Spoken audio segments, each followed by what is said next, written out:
Good evening, everyone, and welcome to another one of Rob's Inner Circle here on the YouTube channel called Bobby's Short Shorts. We got another great show for you guys tonight. You guys want to stay right where you are. You're going to have a lot of fun tonight. We got a very, very good guest. So stand by. A couple of shout outs before we go anywhere. The first one being is a big thank you to my good friend and producer of the show, Miss Jenny Duhame, who's absolutely sensational. She's there doing a great job for the show, making it all that much better. And while we're on the subject with Jenny Duhame, I did want to make a mention to Jenny Duhame, who has become a full cast member of our show called Daily Struggles. Congratulations, Jenny, and welcome to our show. It's going to be great with you on already. Your contribution is absolutely enormous, and it's showing everywhere. Good stuff. And thanks for being with us. And of course, I don't want to forget our other co-star, Mr. Art Leduc, who's another sensation who's making our show just that much better as well. So thanks to you, Art. And we cannot forget, of course, the lovely and talented little cutie, Miss Patty Saragosa, who plays my wife in the show. God bless you. I don't know how you put up with me on the show and off the show. And it's just great to have you on. Just great to have you guys on, and it's a lot of fun. And speaking of Daily Struggles, well, the time has come. It is tomorrow at 3 p.m. that the show will be premiering. That would be episode 4 coming up. So you guys don't want to miss that. There's guaranteed laughs, and you guys have a great time with that as well. All right. And a big shout out to Mr. Spike Spencer, who was our guest last week on our show. Spike, your presence on our show has an everlasting effect. I can still think of you. It's as if it was yesterday. It's a week ago. Wow, time really flies. But tonight, we're going to have another guest who's going to be another sensation. And in a week or two, I'm sure we'll still be thinking of her. But guys, before we go on to the show, we have something to do. It's called the weekly ritual over here, right? So we're not ready to go on to the show unless we slip under those comfy pajamas, right? You want to pour yourself a nice glass of wine. You want to kick your feet up like this. Watch this. Kick up your feet on the edge of the table like that. Sit back, relax, and let us carry the load. Yeah. You guys ready to kick butt? I'm ready. It's showtime. Here we go. Yeah, let's get it on, folks. Tonight's guest is a talented voice artist. She's an actor, a teacher, and an acting coach. She is best known for her role as Thelma the android in the Nickelodeon series. What is wrong with me tonight? The Nickelodeon series called Space Cases. I'm just too excited. I'm stuttering all over the place. Ladies and gentlemen, let us welcome Miss Anik Matern. There she is. My God, you scared the living daylights out of me. Where you been? Hey, Robert. Well, I was busy doing the dishes. I have to have dinner, have to, run downstairs and do a live video. What do you want? Wow. I'm busy, girl. You make me feel so important because you left everything just to come on here to be on the show with us. And thank you very much, Anik, for being on the show with us.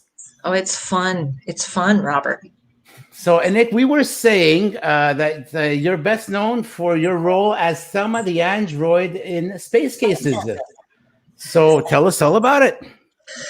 Well, listen, to jump right in, Space Cases was a series that I landed in 1996, and we shot until 1998. So for 2 years, I had the absolute joy of playing a female android on a space show for kids. My career has always been sort of in and around, involved somehow with kids, either through animation or whatever. And I was so excited because when I landed Thelma, they had already chosen their girl in Vancouver, it seems. And when they came to do the production in Montreal, they had to go through the protocols of auditions. And when I walked through the door, I offered up so many wacky things. They went, well, hang on a second, we can't say no to this. And in the long run, they ended up having a panel of kids choose which Thelma would go, and I got the green light. So Wow. 2 years with Nickelodeon, it was absolutely fantastic. We had a different director per episode. My favorite was Adam Weissman, who is today a dear friend. He's done Mummy, I Shrunk the Kids. He's done The Addams Family, all television, and he was on the last episode. And the writers of that series was Peter David, who's a renowned author. He's written tons of books, lots of Star Trek, The New Generation books, and Star Trek, The New Frontier books. And we were joking one day, and he turned around and he said, Anik, you know what? I said, what? He goes, I wrote you into one of my books. I said, what? He said, yeah, I just decided it would be really cool to have these aliens from a planet called Maternia. And when they're standing around, you could see their white skin with, you could see the blood going through their veins kind of thing. And I said, oh, did I inspire you for that? So anyway, it was a great honor. So I'm in a New Generation Star Trek book under the name Maternia. And I guess it kind of sounds like Saturn, Matern. Anyway, it was really cool. And we also had some great stars on there, like Robin Leach. We had Mark Hamill from Star Wars. Yeah. And it was really amazing to meet him. I met him live for the opening in Los Angeles. And I don't know if everybody knows this, but Mark Hamill had to basically stop acting after Star Wars because he got into a huge car accident. Oh. And in that accident, I mean, he was at the top of his game during Star Wars. And in that accident, he went right through the windshield. So his face was completely, he went through several operations. It was the toughest thing ever. And the night I met him, I was in the producer's home, outside her home, and it was kind of dark, and he was wearing a baseball cap, and I could sense that he was trying to hide a little bit, but man, he's now back in the Star Wars movies, and he's amazing. And it was an amazing encounter. It was great to meet him and have this really intimate discussion about, how you can be at the top of your game, and then like this, you can lose it all. But he never stopped. So when you spoke to him, if you'll pardon the pun, was the Force with him? Yeah, I think the Force was with him. It really was. It really was, because he was determined, and he was a good friend of Bill Mooney's as well, who was the other writer on the series. And Bill Mooney was Will in Lost in Space. Remember? Oh, I remember him. Yeah. The original Lost in Space, the robot's always going, danger, danger. Yes, I remember him. Yeah. Well, he was a little redheaded kid. Okay. And they both became, David and Bill became great friends. And yeah, so that was an amazing experience. And the best thing of it all is that I was making these noises. Like, the one thing they said during the audition for the role was, sounds like an airline pilot with a little bit of a hostess from Disneyland. So I went, oh, what could I do? Oh, Thelma. My name is Thelma. I am a techno-human emulating machine.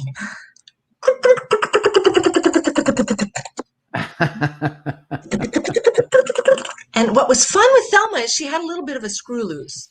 So although she was in charge of on-ship operations, you could never trust her because something was always ready to go off.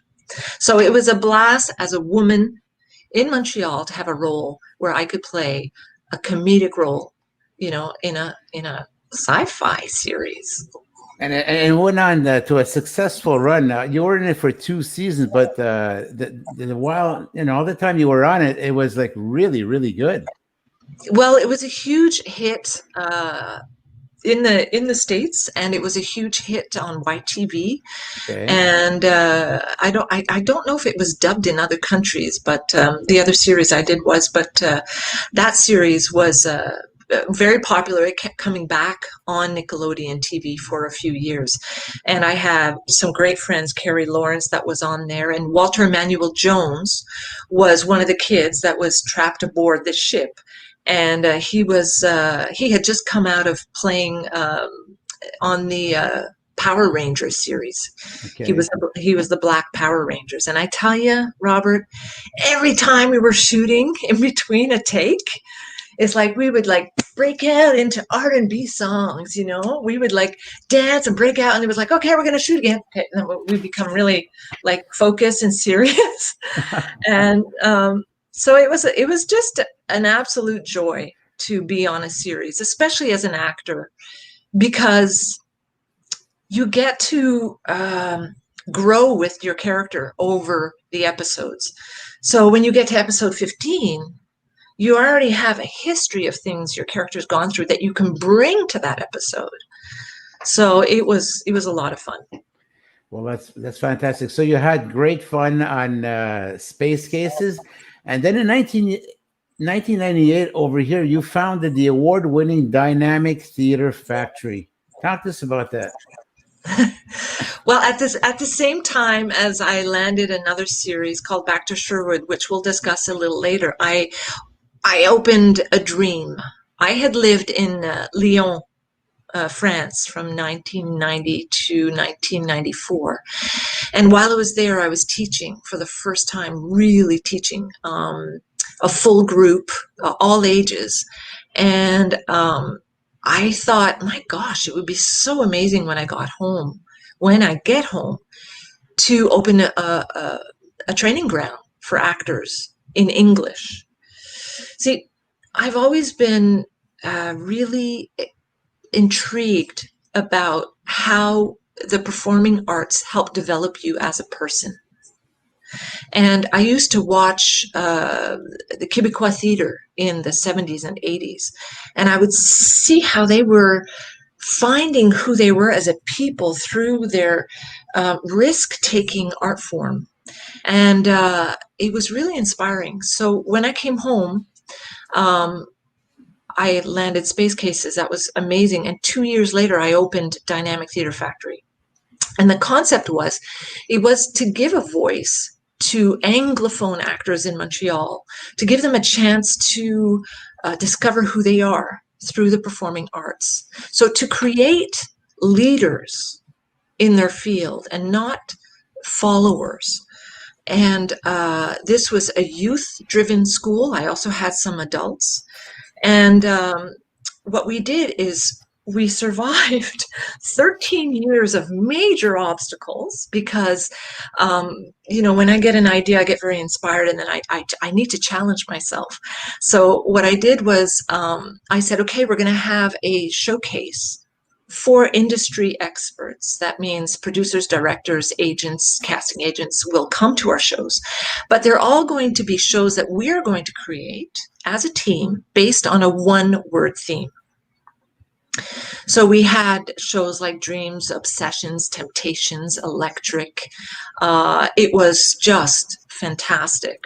It was a challenge for everybody. And a lot of kids started their careers through this private school. A lot went on to work in Toronto, Vancouver, and quite a few are in Los Angeles now. Emily Van Camp was with us, and she had to leave because she started her career. And it just didn't stop until she's very famous today.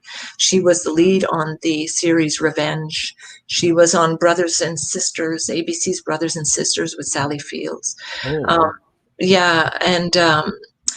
So there was Megan Rath and Jesse Rath. Megan Rath, who is in the Hawaii Five-0 series, and Jesse, who plays her brother, who's just a phenomenally funny actor, who plays Brainiac in a series in Los Angeles, and Ricky Maybe, and we had Jesse Camacho, who's doing very, very well for himself as well. He was in a wonderful series a few years ago called Less Than Kind, but he's really developed a wonderful career. His parents are both actors in Montreal as well, so I was very touched that they entrusted their 10-year-old son to me. But after that first showcase, Jesse landed an agent. And we went through a lot of difficulty also with Dynamic Theatre Factory because we were a not-for-profit. Okay. And Montreal, the city of Montreal, did not want to recognize us as such. So one day I get the knock on the door from a bailiff. And he says, yes, ma'am, we got to check all the material objects you have because we're going to be seizing them and selling them. Oh. And I was, what? Long story short, we ended up having to go to court against La Ville de Montréal. I had all my students come in. They sat in court. They supported me. It was just phenomenal. And of course, the beautiful part of the story is we did win the case. So we got our monies back because they were withholding money that we didn't really owe them for water and tax bills. Oh. And it was a huge venture in the most creative experience of my life that I'd love to do again if I had the energy and I was 25. Okay, so Anik, I wanted to tell you, there are things that we do, things that we study that we'll never use, like algebra for one thing, right? But you went to John Abbott College and you studied in the professional theater program. And you were telling me off air that just about everything you learned there, you were able to use this today. By the way, salute. Salute. My chamomile tea. Yeah, John Abbott College was fantastic. John Abbott College back in the 80s and still today had a top-notch reputation for preparing full-bodied performers. I mean, the only thing they didn't do in those days was prepare us for auditions and on-camera work. But I think they've started to do that now. Okay. But back then, I'm telling you, I was doing voice work, for example. I was in a class preparing this instrument, and George Popovich was my voice teacher, and he would always say, okay, bring out the voice and let it drop. And we were like, as young adults, we were like, what the heck does that mean, right? And we slowly, we would just follow the leader because that was our role as students. And slowly but surely, we started to see how when we get up on stage, all this voice work that we had done was really lending itself to carrying our voices easily throughout a performance. And the mime that I learned through John Terrell, who was himself, he had studied at Lecoq School of Mime in Paris. That was Marcel Marceau's school. Okay. Yeah. Stuck in a box. Uh-huh. So he was an amazing teacher. And I just discovered as I left and I started landing work as an actor, I went, oh, that's why I learned all that mime. That's what the voice work was for. That's what the invitation was for. It all sort of fell into place because as you're learning these things, you're not quite sure what it's going to end up, helping you with or being good for. And no, it was the foundation, everything I do still today. Okay. And you also served as acting coach for television and film projects, including The Sleep Room, The Art of More, 19.2. Also in Space Cases, you served as a coach, to name a few, because you did many of them. So talk about these projects. Well, I started with Space Cases. Irene Latinsky was the producer at the time, and she had asked me, and bless her heart, because it was the beginning of something that I do until this day. Okay. So they needed two of the younger actors on set to be coached. And so outside of my regular role, I was coaching these two kids on set. And it started off kind of a career of doing that kind of thing on the side of my acting career. I did not too long ago the 1902 series, and that was with an absolutely wonderful director, Louis Choquette, um, who was very good with actors. Because I have to say, some directors have talents in different departments. Some directors are really good technically. They know how to speak to the crew. They know how to be on time. They know the whole schedule of the shoot. They've done their homework.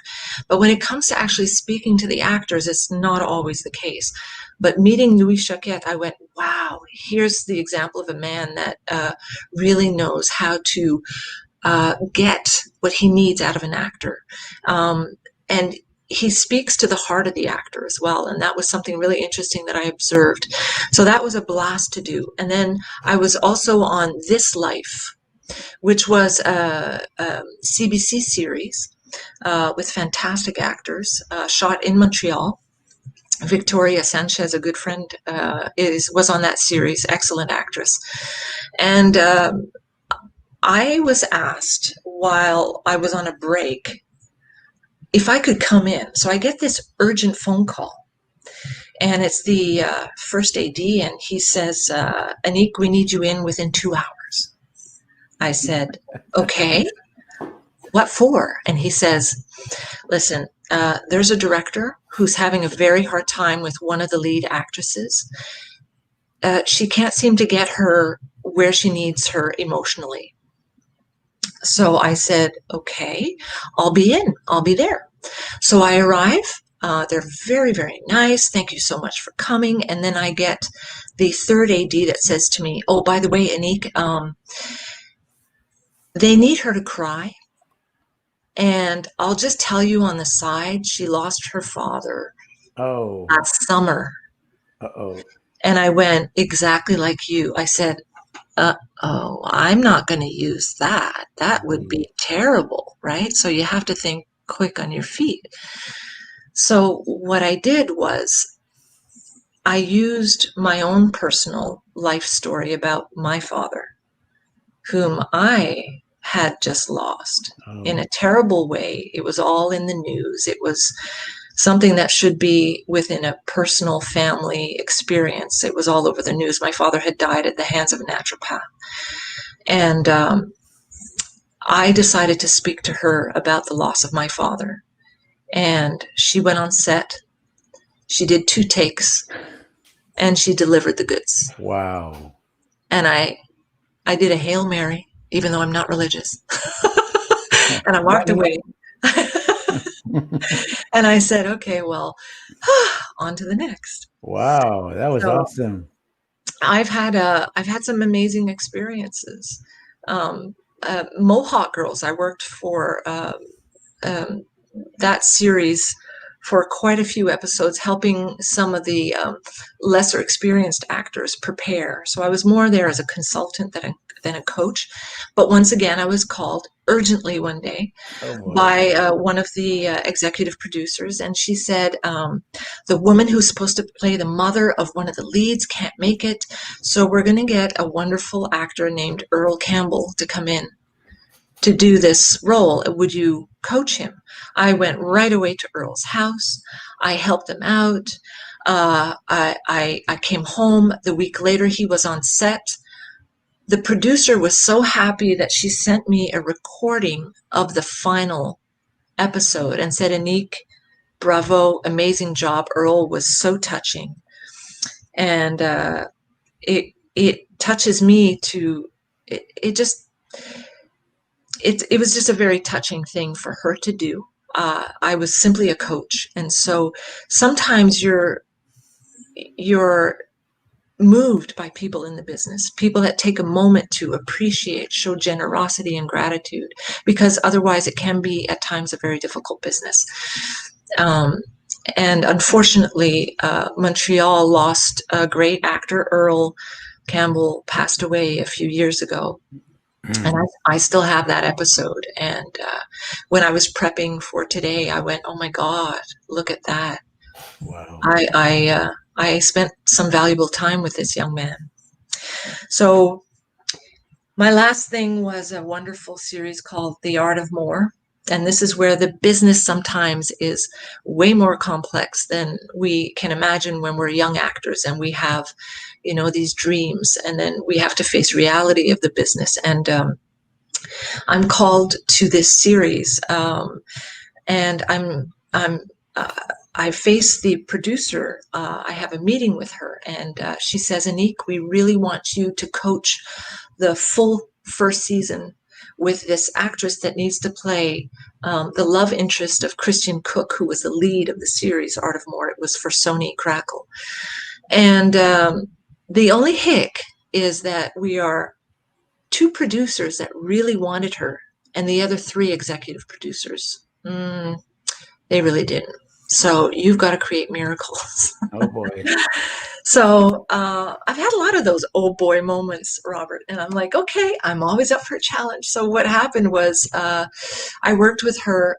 She was a darling person. She was very sensitive, and she did a great job.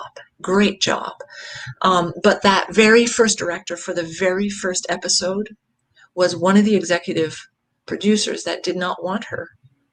Oh. So we had a lot of tension on set. We had to get over that. I had to literally coach her on a personal level, on a private level, and on a professional level. Sometimes she'd storm off set because he would be very, very painfully honest with her, and she'd run into her Winnie, and she'd slam the door, and I was taking care of her well-being because she needed to continue over several episodes.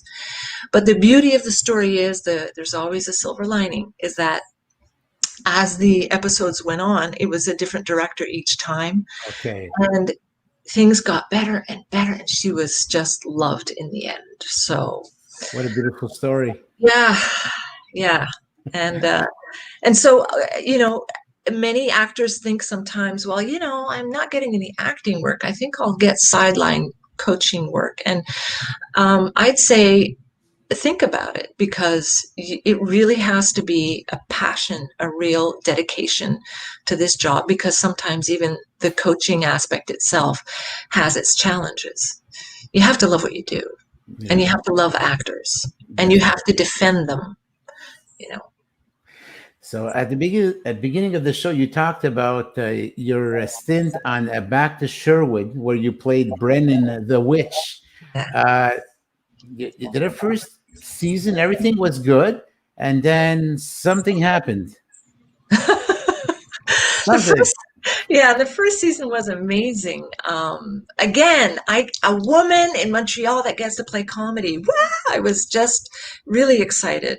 And we got the green light for 13 episodes. And Brenan the Witch, can I show you a picture? Sure, go ahead. I have to get it up here. Hang on a second.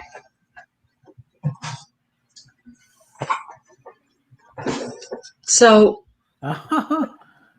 I had a chance to play a character that was blonde. I got to play a blonde witch. So that was sort of outside the box. It was never done before, and that was very exciting. And I also had to perform with a British accent. This was equally a co-production with the BBC. Oh. And but I got to play such a fun character that's hysterically crazy. I played with bones and pieces of wood. I did incantations. I actually had a hut outside in the woods with a real live goat attached to my hut. I got to walk in the woods like close to midnight with a big staff, walking in the full moon. I had these most amazing mystical experiences during that series. And so the beauty of it all was that it was, again, a television series where I got to grow with the character and bring my own impulse and instincts to the role, and at the same time work with Roger Quentin, who was an amazing director, and a wonderful crew of actors like Larry Day, who was my sidekick.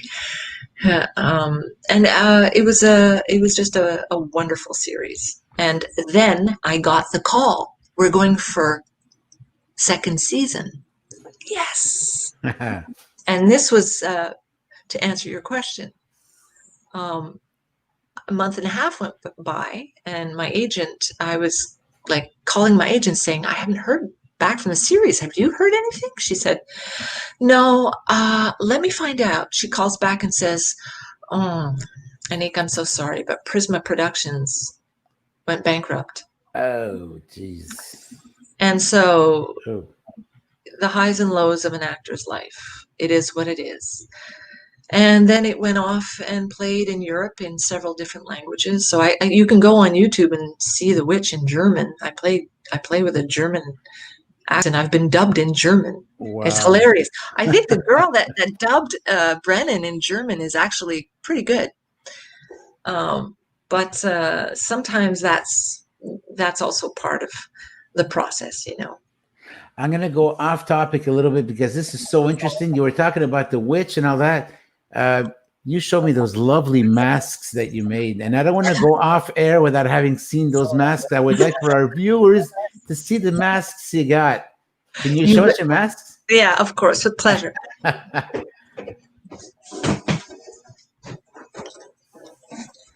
It's almost like Mr. Dress Up. You get your tickle trunk over there. Well, this is where they sleep. And if I may, yeah, go ahead. I'd like to first explain. See, they're all hiding there. They're all like, they kind of want to take a peek, but not yet. So mask work was a tool that I had learned in John Abbott College, again, John Terrell. And character masks are absolutely phenomenal. Why? Why is this a great tool for an actor? Well, we all know now in the age of COVID what it's like to wear a mask. You feel like you can't really be your authentic self. Right. Now, the beauty of that, if we look at it in a positive way with masks, is that when you put on a mask and you cover your face with another face, you're able to remove your personality, which Joe Dispenza calls your personal reality. Oh, okay. And you start slowly getting into the personality of this other character. And it's about building the psychological, physiological, and sociological part of a character. Sociological being the background, where they live, where they come from, how they've been affected by their environment. Psychological, obviously, once again, how they've managed to carry everything that they've, yes, it is my tickle trunk, Jenny. I love that. It's my tickle trunk. So it's a deep preparation, you know, psychologically, how their environment and their sociological aspect has affected them. And then lastly, physiological. So the actors have to seriously, just like your wonderful guest last week, Spike Spencer, I loved him. How when he went into a voice, you saw him kind of move his body as well. Even though he's doing cartoon, he's like moving his body into it. So in a mask class, I will encourage the actors for a few hours to delve deep into the psychology, sometimes the psychosis of a character, so that they can forget who they are, where they are, and really get involved in the storytelling. So I'll give you just a quick feel. Character masks can be very, very funny or very dramatic. It really depends on whatever that mask is saying to you. And I always say to actors, you know, you don't choose the mask chooses you. So these are some masks that I made when I was living in Lyon, France. Okay. And they were reproduced by a professional mask maker with a secret material. She wouldn't even tell me what it was. And here we go. Okay, go ahead. Are you ready? Sure.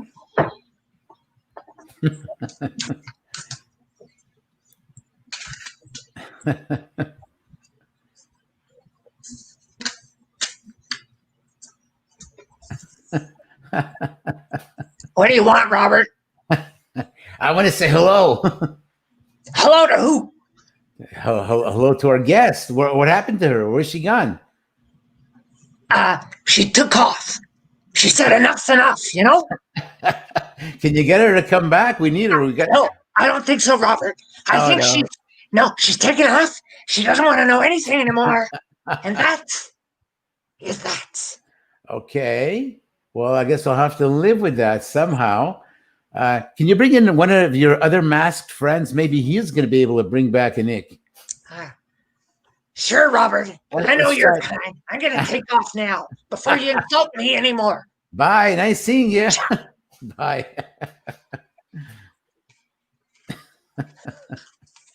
That's well done. This is a character that I made. It's a full mask, so of course I cannot speak. Okay. But this is a man in the latter part of his life that, let's just say that his life didn't go well, extremely bitter, had a little bit of an alcoholic problem. And he's at the later stages of his life, full of regret.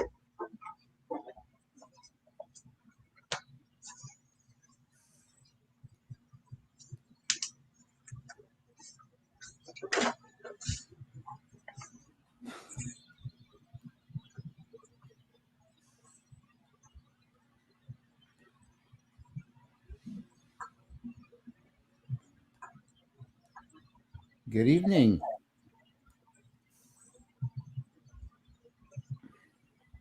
How's everything? Not good, huh? Is there anything I can do for you? Can I do something for you? No? Bye. Thanks for dropping by.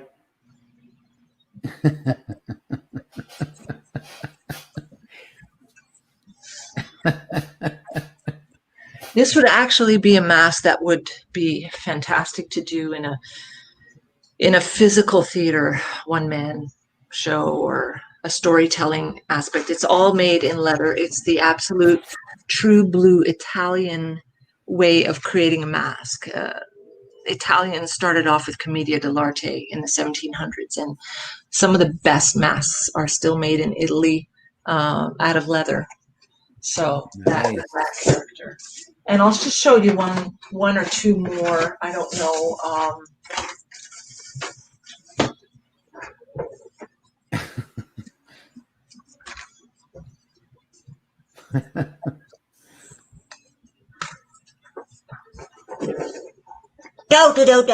Go.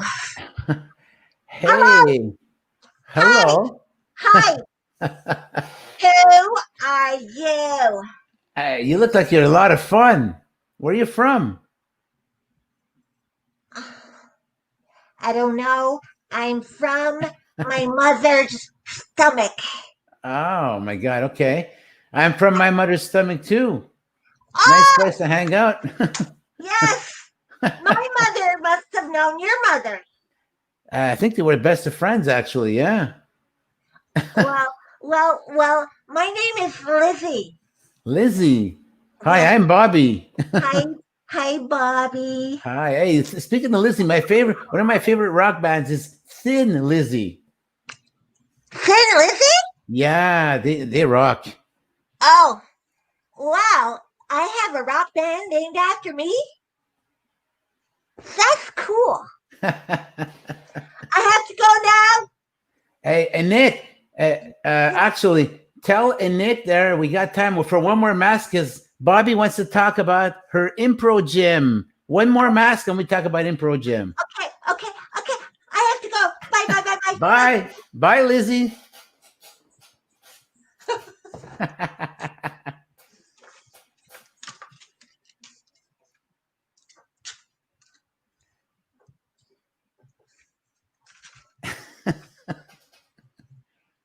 Oh, wow. Hi.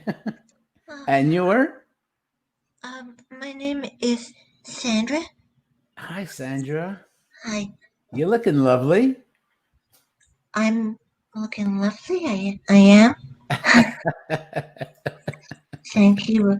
Who are you? Well, I'm actually Bobby. I'm the host of the show over here. And you see, one of our fans over here has actually acknowledged that you've made me speechless, you see? Well, I have that effect on people. Yeah, I know. And you got a hypnotic effect on people, actually. Well, usually I'm not much of a talker, see? So, it's nice, Robert, to see you and to get to know you. But Well, I think I'm gonna go too. well, Sandra, nice of you to drop by. Give my regards to your mom. Yes, I will. I Okay, will. so Yes. Thank you, Robert. thank you for dropping by, Sandra. We'll see you sometime soon. Oh, can we like go on a date, you and me? Sure. I like Chinese. Oh, Chinese food? Yeah, and Chinese theater. We'll go see Aurora Liang. You know, one of our friends, she came on the show the other time. Oh, yes. Okay. Would Sounds you like that? Yeah, Yeah. you call me, okay? I won't call you. I won't call you. You call me. Okay, you got it. It's a date. It's a date. Okay, bye, Robert. Bye, Sandra. Bye. Bye. Bye. Boy, that was great. Well, honestly, I was just fooling around, but had I taken time to really go deep into a character, it's amazing. Like in a math class, when you watch the actors, they're phenomenal because they've had a chance to be interviewed and to do improvisations together. So they go deep into the character and they really get into the psychological aspect of the character. And Nick, you know what? We're having so much fun. The time is flying by, and I do want to talk about your Impro Gym. Talk to us about your Impro Gym. Yeah. Impro Gym is a culmination of everything I've been doing over the years. Impro Gym is a place where actors can come, working actors, and obviously professional actors. We look for actors that are union member only for Impro Gym. Then we have something called Impro Core for actors that are non-union that want to train what we're doing in the gym. Because we had such a big request for it, we said, okay, we'll open something called Impro Core. And so we were going full force with those two things when COVID hit. And Impro Gym is a place where actors come to train not just their acting skills. They come to discover who they are, in a sense, what is going on a deeper level. Because as I said to you earlier, my passion has always been about how an actor develops his character and who he is as a person and what he has to offer the world and how he can serve through this art form. Mm-hmm. That's what really intrigues me. So in Impro Gym, we're always evolving and trying new things, and it's a 3 to 4 hour workout. So the actors will arrive and we start right away with mindfulness. So we will have actors meditating, and breathing techniques are super important. So we often start the breathing before we even before we even start meditating. I wanted to ask you, Robert, have you ever heard of Wim Hof? No. Sounds like an actor. No? Well, he's almost more famous than an actor now today. Okay. So Wim Hof is an amazing Dutchman who's written a book called The Iceman. And he's won over 26 world records for diving and swimming under the ice in ice-cold waters, for keeping his breath. And he's discovered an amazing technique through his breath work and through the cold on how to regulate your autonomic nervous system. how to get over disease, how to Oh, get through wow. depression, how to overcome any kind of physical limitation you have. So he was tested by the scientific community finally after years of being laughed at and said, well, that's the crazy guy. And they discovered that he was, in fact, absolutely right. So his breathing skills, you know what they do? What? It actually kills off viruses in the blood. Oh. So he had, and why am I saying that? Because we're going through an era of viruses. Yes, And exactly. when we stopped our training in March, the actors were actually fairly ready and prepared. Their bodies were ready and prepared to fight off any kind of virus that was coming our way. So they were that much more excited and ready to take anything on. I wouldn't say excited, but I'll take that back. But they were ready to whatever the coronavirus was going to be. Let's just say that they were a little bit more confident. And many of the actors have continued doing it on a daily basis. So it boosts your immune system. And he proved this by taking 12 people and training them for 4 days to a week. And they all went to a hospital where they had another set of 12 people that did not do the Wim Hof technique. And they were all injected with an endotoxin. Oh. All of Wim Hof's trained people got through it like there's no tomorrow. Wow. All the other 12 were desperately sick. Oh. But sick in the sense of just throwing up. I mean, it was an endotoxin that the scientists chose properly. Everybody got over it, but it was proving Wim Hof's point. So we do that. We do meditation. Then we do meditation through movement. It's very important for an actor to be really connected to his body.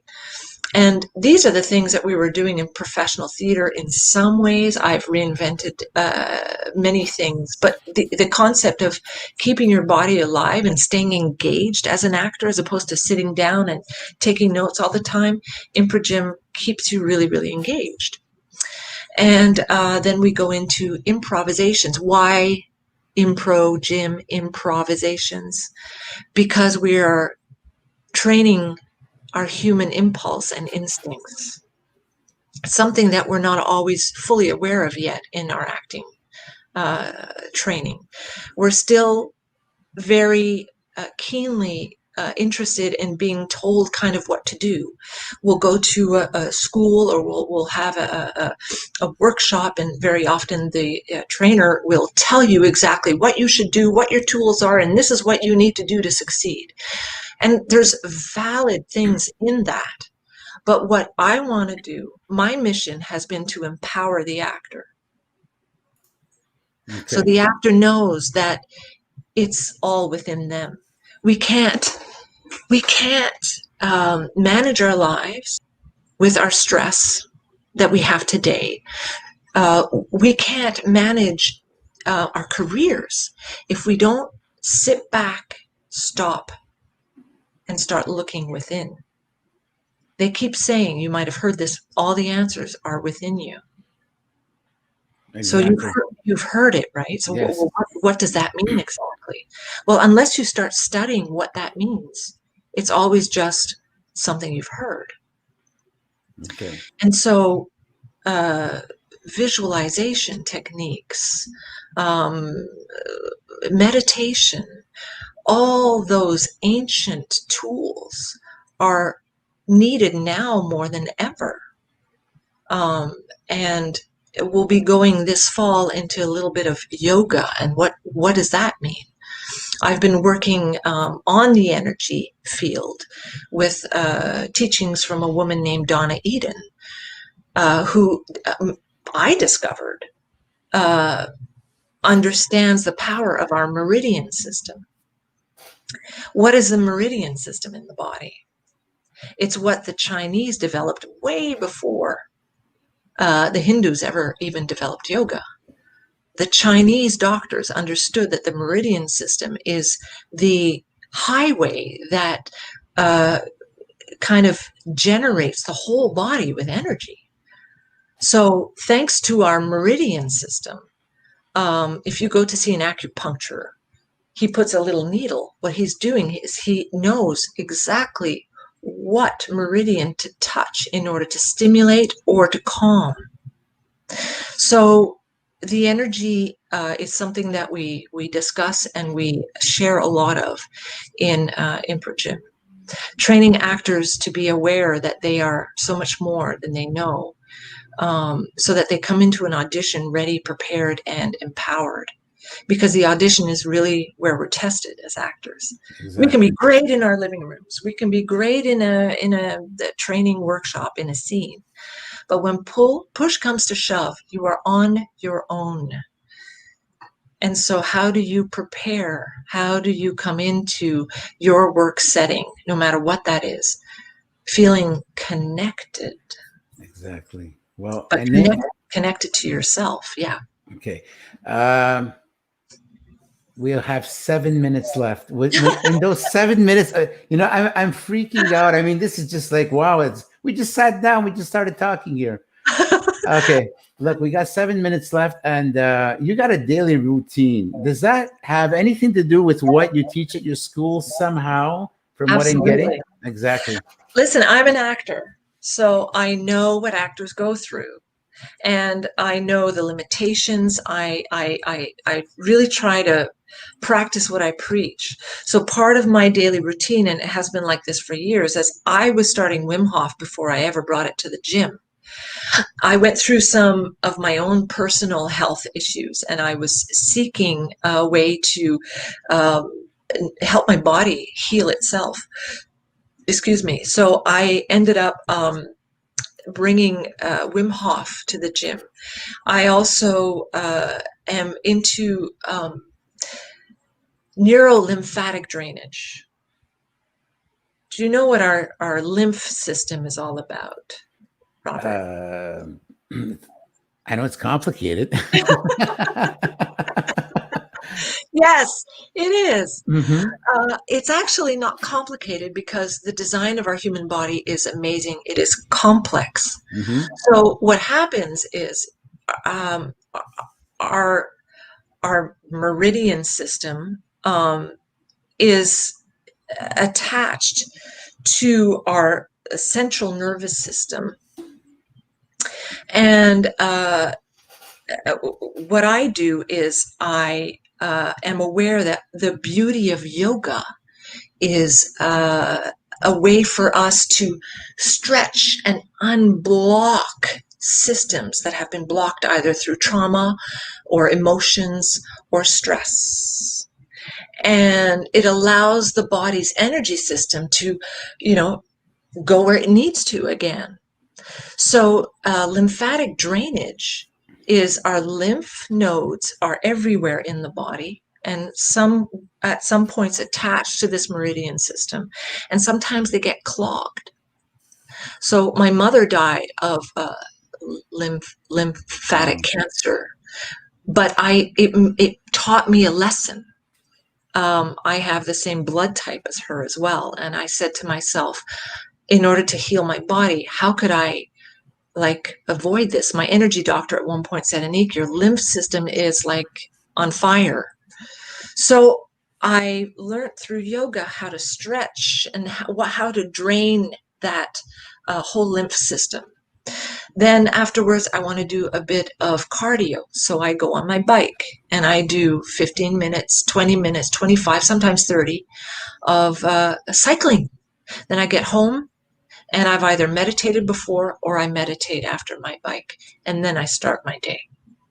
It sounds like a very empowering way to start off your day. Exactly. I don't really think that you can serve others unless you've taken care of yourself first. Mm-hmm.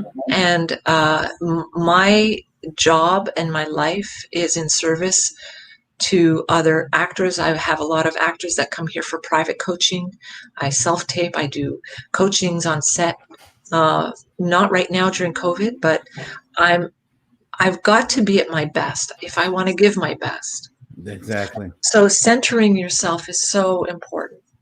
You know, you talked about briefly the law of attraction last time.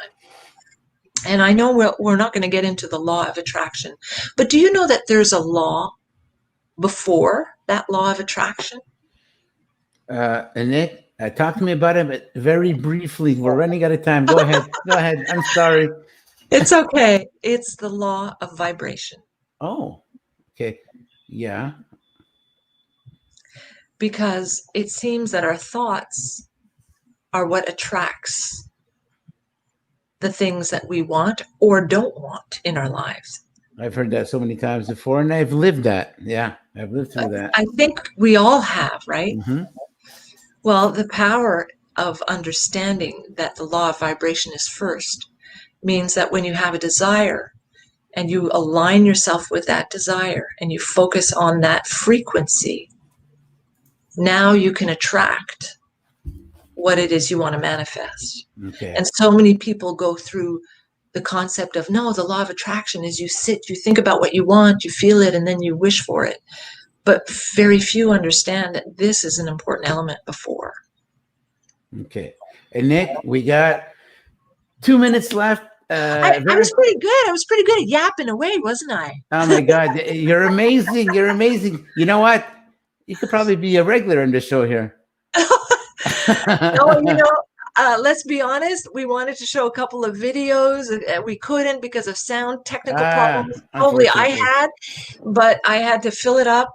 And your questions were great. Oh, well, thank you very much. And Nick, you know, in closing, I have something to tell you. Okay. Listen, I don't know what you're doing tomorrow at 3:00, but at 3:00, there's something really exciting happening on the internet. You want me to tell you all about it? Is it Daily Struggles? Yes, Daily Struggles is going to be premiering on YouTube. And you know what? We have our good friend Jenny Duhay making her debut. And man, is she good. Wow, you're going to love her. You're going to love her. Bravo, Jenny. That's amazing. I've never seen Jenny act. So this is actually, she's starting off. This is like a narrative role, okay? But she's going to be getting more and more camera time as time goes on. So you don't want to miss that, Anik, right? Absolutely. Excellent. Absolutely. 3:00. Yeah, 3:00 is premiering on our YouTube channel, Daily Struggles Sitcom. Anik, can you please stand by because I'm going to be getting right back to you.